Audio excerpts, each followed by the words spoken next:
2025 సంవత్సరం నవంబరు మేషరాశి కీలక ఫలితాలు చెప్పుకుందాం. ఈ మేషరాశికి వచ్చేటప్పటికల్లా వ్యాపారస్తులకు చాలా వ్యాపారం బాగున్నది. తర్వాత ఆర్థిక పరిస్థితులు ఆలోచించేటట్లయితే మీకు రావాల్సిన డబ్బులు ఖచ్చితంగా వస్తాయి.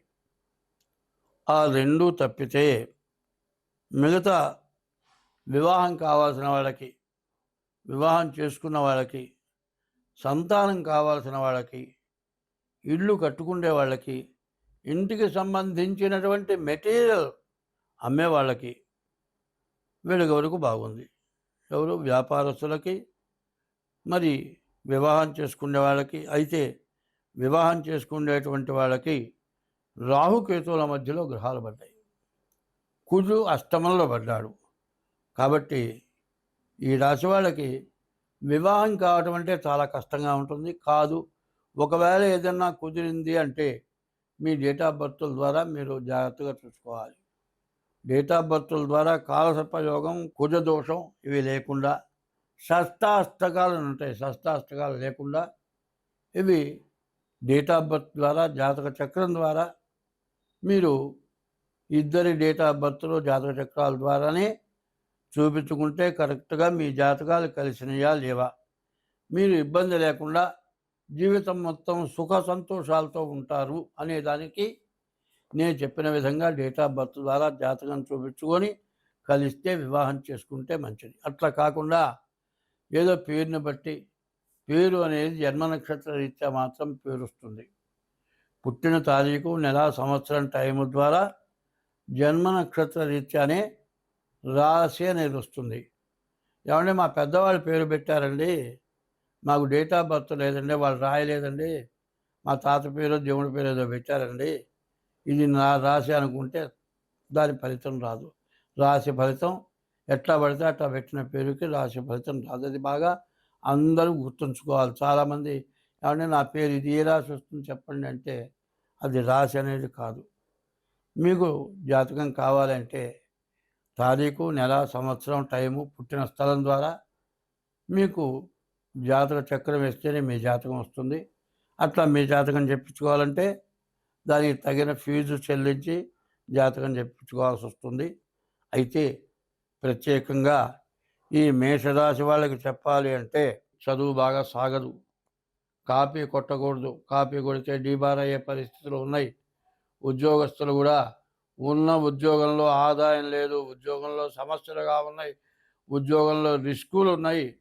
ఇది మానేసి ఇంకో ఉద్యోగం చేద్దామని కనుక వెళ్ళినా ఈ ఉద్యోగంలో కంటే ఆ ఉద్యోగంలోకి వెళ్ళిన తర్వాత శాంతం మానేయాల్సిన పరిస్థితి వస్తుంది. ఇవన్నీ కూడా మీకు లేకుండా మీరు బాగుండాలనుకునేటట్టయితే మీ డేట్ ఆఫ్ బర్త్ ద్వారా తప్పనిసరిగా మీ జాతకం చూపించుకోవటం చాలా అవసరం. అట్లా చూపించుకొని దానికి ఏం చేయాలని తెలుసుకొని దాని ప్రకారం శాంతి కార్యక్రమాలు జరుపుకుంటేనే ఈ మేషరాశి వాళ్ళకి అన్ని విధాలా బాగుంటుంది. అందులో మరి నవంబర్ 1వ తారీఖు నుంచి కార్తీక మాసం వస్తుంది. ఈ కార్తీక మాసంలో ఈశ్వరుడికి ప్రీతి అయినటువంటి రోజులు. అందులో కార్తీక మాసంలో కార్తీక శుద్ధ ఏకాదశి నుంచి మరి నవంబర్ నెల ప్రారంభమవుతుంది. ఆ కార్తీక శుద్ధ ఏకాదశి చాలా విశేషమైంది. ఈ నవంబర్ నెలలో కార్తీక పౌర్ణమి, ఏకాదశి కూడా వస్తుంది. కాబట్టి ఈ నెల రోజులు కూడా ఈశ్వరార్చన చేసుకోండి. ఈశ్వరార్చన అంటే చేతనైతే అభిషేకం చేయించుకోండి. అట్లా చేతగాని వాళ్ళు ఎప్పుడు కూడా ఓం నమః శివాయ, ఓం నమః శివాయ ఈ మంత్రాన్ని మరి పగలల్లా కూడా పఠించవచ్చు.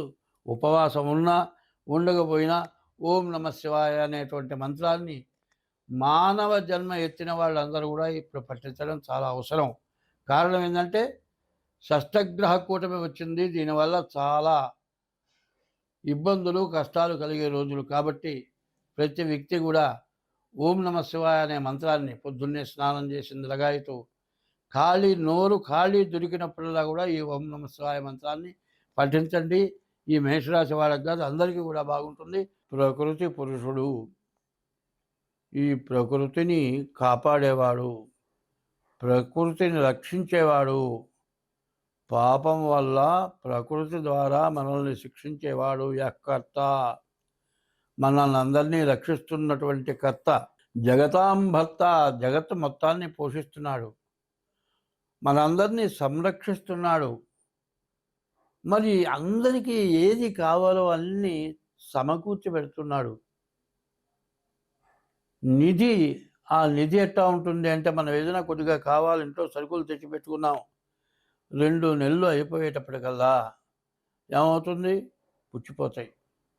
కానీ మనకు సంవత్సరం పొడుగుతా కావాల్సినంత ఇస్తున్నటువంటి సంహర్త, సంరక్షణ చేసేటువంటి వాడు మహసాంనిధి, ప్రపంచం మొత్తానికి, ప్రపంచ దేశాలన్నిటికీ కనపడేవాడు మహసాం నిధి.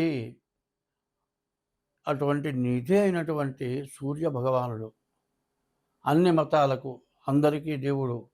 ఆయన కనపడకపోతే ఒక్క సెకండు మనం జీవించలేము. అటువంటి సంరక్షకుడు సూర్య భగవానుడు. ఆ సూర్య భగవానుడు తండ్రి అయితే భూదేవత ఉన్నది, ఆ భూదేవత తల్లి.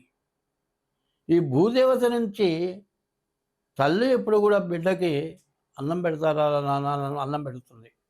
తిన్నానమ్మంటే 2 ముద్దలు తినాలంట నా చేతి మీదుగా అంటుంది. ఆ విధమైన ప్రేమతో అన్నం పెట్టే తల్లి. అటువంటి తల్లికి అన్నం పెట్టినది భూదేవత. భూదేవత నుంచి సర్వం వస్తుంది. పైన ఉన్నటువంటి తండ్రి అయిన సూర్య భగవానుడు, కింద ఉన్నటువంటి భూదేవత మనల్ని సంరక్షిస్తోంది. అటువంటి తల్లిదండ్రులకు మనం చేసినటువంటి దుష్కృత్యం వల్ల వాళ్ళకి మన మీద కోపం వచ్చింది. ఇట్లా మీరు పిల్లవాడిని తప్పు చేస్తే తల్లిదండ్రులు దండిస్తారు. అట్లాగే ప్రకృతి పురుషులు సూర్య భగవానుడు, భూదేవత, వాళ్ళు స్త్రీ పురుషాదులు, వాళ్ళ వల్ల, వాళ్ళకి బాధ కలగటం వల్ల మనల్ని ఈ సంవత్సరం శిక్షించారు. నేను ముందుగా చెప్పా, మనకు ఉపద్రవాలు రాబోతూ ఉన్నాయి. రకరకాలైన ఉపద్రవాలు, కుటుంబ కలహాలు, రకరకాలైన కలహాలు. ఈ కలహాలు స్వార్థం, ఎవరికి వాళ్ళకి కావాల్సిన స్వార్థంతో ఇంత నష్టాలు, కష్టాలు ఎంత వచ్చినా నాకు చాలలేదు, ఇంకా సంపాదించాలి, మనకంటే పైవాడిని చూసి వాడిలాగా ఎట్లా అవుతామని ఆలోచించి స్వార్థంతో దురాగతంగా సంపాదించడం మొదలుపెట్టి, మంచితనం ఉండేటట్లయితే మనకంటే తక్కువ వాడిని చూసి మనం బాగున్నాం అనుకొని మనకంటే తక్కువ వాడికి సహాయం చేస్తే మనశ్శాంతి ఉంటుంది. మనకంటే ఎక్కువ వాడిని చూసి ఎట్లా బాగుపడతామని దురాగతమైనటువంటి ఆశ పెడితే మనశ్శాంతి ఉండదు. ఎప్పుడు కూడా మనశ్శాంతి కావాలి, ఎప్పుడు కూడా సహృదయత కావాలి. సహృదయత అంటే ప్రతి జీవరాశి యందు కూడా మనం ఉపకారం చేసే మనస్తత్వం కావాలి, స్వార్థం విడనాడాలి. మరి ఎక్కడైనా సరే నీవు పెట్టి ఉంటే అడవిలో ఉన్న అన్నం దొరుకుతుంది. ఎన్ని కష్టాలు పడ్డా, ఎంత సంపాదించినా తిని ఆహారం కోసం అది గుర్తుపెట్టుకొని మనం జాగ్రత్తగా ఉండాల్సిన పరిస్థితి ఇప్పుడు ఆసన్నమైంది. ఈరోజు నుంచి నేను చెప్పబోయేది ఏంటంటే, రోజు కనీసం 2 గంటల పాటు నీకు వచ్చిన మంత్రం ఓం నమో భగవతే నారాయణాయ, లేకపోతే ఓం నమ శివాయ, ఇటువంటి మంత్రాన్ని పొద్దున్నే స్నానం చేసి ఈ మంత్రం జపం చేసి సూర్య భగవానుడికి నమస్కారం చేస్తే మనకు ప్రకృతి సిద్ధించి ఈ రకమైన సమస్యలు, వ్యాధులు అన్నీ పోతాయి. మనం అంతా బాగుంటాం. స్వస్తి.